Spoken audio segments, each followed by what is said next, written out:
হাসি খুশি বউটা আমার হঠাৎ করে সকালে বলে কি আজকে থেকে তোমার সকল প্রকার কার্যক্রম বন্ধ। আমি বললাম সে কি? তা আমার সকল কার্যক্রম বন্ধ হইলে আমি কেমনে কি চলবাম, আমি কি মানে কেমনে কি থাকতাম, এই কথা কইলাম। তখন কইলো তোমার চলা আর তোমার থাকা এটা তো বড় কথা না, তোমার সকল কার্যক্রম বন্ধ এটাই বড় কথা। তাই বললাম তাহলে কার্যক্রম বন্ধ হলে আমিও কিন্তু বাজার সদাই কিছু করবো না।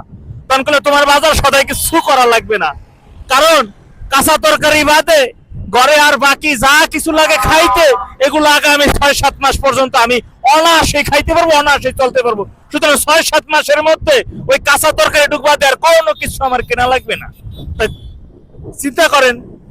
তা আমি কইলাম এতে তোমার হবে, এতে তুমি কেমনে কি চলবা?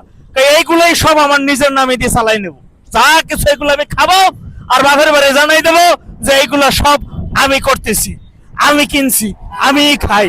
তার সকল কার্যক্রম বন্ধ করে দিয়ে তার সাথে এখন আমার সম্পর্ক ভালো নাই। চিন্তাটা করেন, এখন আমার মানে রাস্তায় থাকা ছাড়া, রাস্তায় চলা ছাড়া আর কোনো উপায় নাই।